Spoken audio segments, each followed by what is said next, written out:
안녕하십니까? 네. 전국 법관 대표 회의가 어떤 회의죠? 예, 전국의 각 법원별로 그 대표들을 뽑아서 그 대표들로 이루어진 회의체라고 할 수 있겠습니다. 이거는 그러니까 뭐 법원장 회의 이런 게 아니라 네네. 민주적으로 선출된 일선 판사들의 대표들이 모인 거다 이건가요? 그렇습니다. 고위직 예. 법관들만 있는 것이 아니고요. 예. 그야말로 평판사들의 대표도 이제 전국 법관 대표회의에 대표로 참여할 수 있는 그러한 기구라고 할 수 있겠고, 예. 또 1년에 두 번 정기 회의를 여는데 이번이 올해 두 번째 예. 있는 회의가 되겠습니다. 여기서 뭐 어쨌든 동료 판사들에 대한 탄핵까지 공식 논의했다. 어떻게 네. 보세요, 우선 임지범 교수는?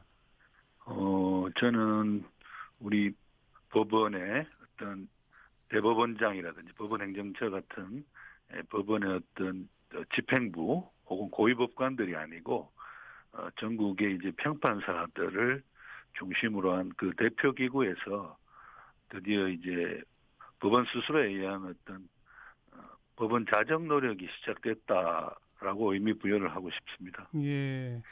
그런데 이 탄핵이라고 하는 거는 법원이 스스로 할 수 있는 게 아니잖아요. 이건 국회에서 의결해야 되는 거 아닙니까? 예, 그런데 잘 아시는 바와 같이 탄핵을 하려면 이 법관이라든지 다른 고위직 공무원들에 대해서 그 직무상의 행위가 헌법이나 법률에 위배한 때라고 예. 헌법 65조에 탄핵 사유가 규정이 되어 있습니다. 예, 예.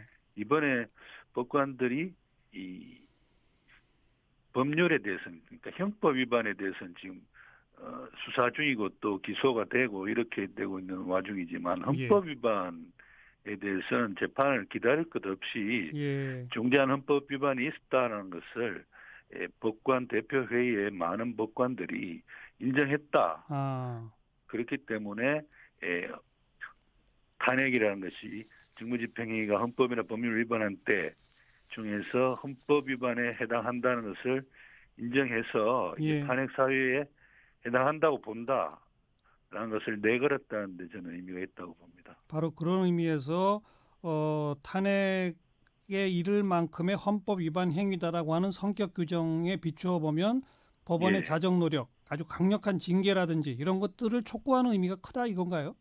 그렇습니다. 음. 그 보통 우리가 재판도 지금 하고 있습니다만 재판이라는 것은 법률 위반 여부에 대해서 따지는 것 아니겠습니까? 그렇죠.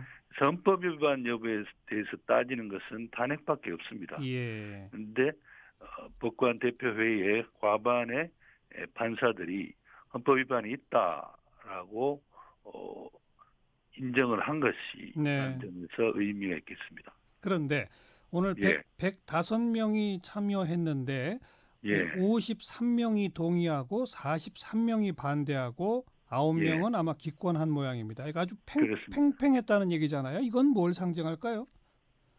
예, 그건 이제 헌법 위반이냐 아니냐. 그러니까 법관 사찰을 했다든지 혹은 재판 거래를 했다든지 물론 그런 것들이 의혹입니다만 예. 일부는 사실상 검찰 수사를 통해서 또 당사자들이 인정한 것도 있고요.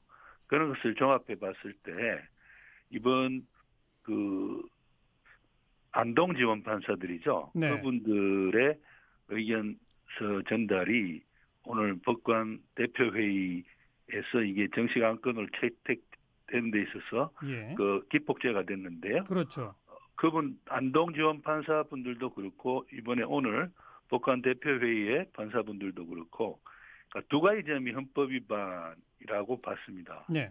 그것이 뭐냐면은 이제 고위 법관들이 사건과 관련해서 청와대 등 정부 인사들을 만나서 논의를 하거나 혹은 그렇죠. 자문을 한 것, 예. 예, 또 그 고위 법원 행정처 등에서 지금 재판이 진행 중인 사건과 관련해서 예. 재판부에 전화를 해서 혹은 예. 연락을 해서 재판의 방향을 어, 이야기한다든지 예. 이런 식으로 한 것은 앞에 것은 이제 사법부 판사들이 행정부 공무원들을 만난 거니까요. 재판과 관련해서 그렇죠. 논의한 거니까요. 예. 상권분립이라는 헌법의 대원칙이 위반되는 것이고 예. 또 재판부에 연락을 해서 판결의 방향에 대해서 이야기한 것은 그야말로 헌법 103조가 규정하고 있는 법관의 독립, 즉 법관은 헌법법률 양심에 따라서만 재판한다는 네. 그 법관의 독립이 위배된 것이라고 봤던 것이죠. 그래서 그렇죠. 예. 중대한 헌법 위반이다라고 지적한 것으로 보입니다. 예.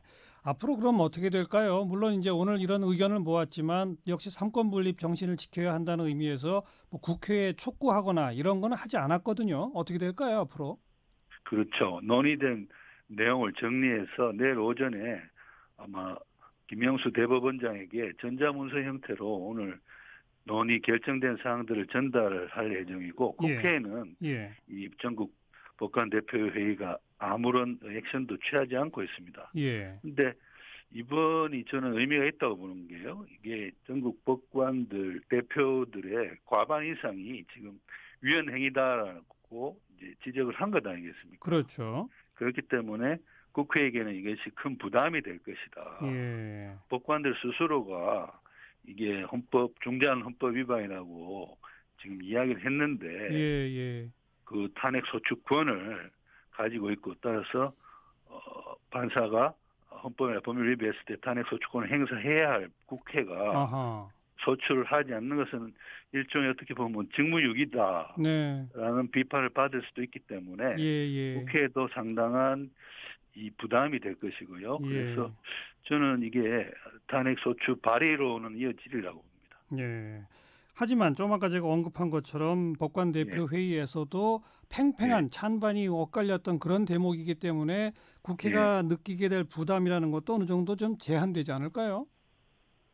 그런 식으로 또 이제 탄핵에 반대하는 측에서는 또 이제 53명의 법관들은 찬성했지만 43명은 반대였다. 그렇죠. 반대한 43명을 이야기할 수는 있겠죠. 예, 예. 그런데 사실은 법관들의 대표회의에서 이 과반이 이러한 의견으로 뜻을 모은다는 것은 쉬운 일은 아니거든요. 의미가 크다. 네. 예, 분명히 국회에게 큰 그 자극이 될 것으로 보여집니다. 그래서 일단 발의까지는 될 거라고 본다고 하셨잖아요. 지금 현재 판사 탄핵 소추는 국회 제적의원 3분의 1 이상 동의면 발의는 됩니다. 그러나 과반 찬성을 해야만 이 통과가 되고 헌법재판소로 넘겨지게 되는데 발의는 되지만 통과는 어렵다 이렇게 보시나요? 어떻게 보세요? 저는 이제 이게 어떤 발의가 돼서 저는 발의 요건은 지금 여당 의원들 수만 하더라도 3분의 1은 넘으니까요. 예, 예. 발의는 뭐 쉽게 될 수도 있을 것 같고요. 예. 그다음에 그러니까 발의되면은 국회의장에게 이게 안건이 넘어가면 그 72시간 이내에 그렇죠. 본회의에 붙여야 됩니다. 맞습니다. 상정해서 표결을 해야 되기 때문에 지금 발의된 이상 이게 72시간 내에 표결로 갈 것이고 그 중간에 뭐 어떤 각 당들의 입장 정리가 신속하게 이루어지겠죠. 그런데 지금 이게 대통령 탄핵은 전번에 우리가 박근혜 전 대통령 탄핵 때도 봤지만 제적 3분의 2이지만요. 그렇죠. 법관을 포함한 나머지 고위직 공무원들은 과반이거든요. 그래서 될 수도 있다. 경우에 따라서는 과반도 저는 넘을 수 있다고 봅니다. 임지범 교수 개인적으로는 그러니까 국회가 빨리 발의해서 이거 탄핵해야 한다고 주장하시는 거죠? 그렇습니다. 제가 소속돼 있는 참여연대라든지 뭐 다른 그 시민단체들의 모임인 사법농단 대형 시국회의에서 오래전부터 이제 탄핵과 또 이 사건 사법농단 관련자들에 대한 특별재판부 설치, 법 통과 이런 것들을 줄기차게 요구해 왔습니다. 알겠습니다. 그 주장이 법관 대표 회의에서도 과반으로 받아들여졌다고 하는 점, 이 점이 중요하다. 여기까지 말씀 듣죠. 고맙습니다. 예, 감사합니다. 참여연대 사법감시센터 소장 서강대학 임지범 교수였어요.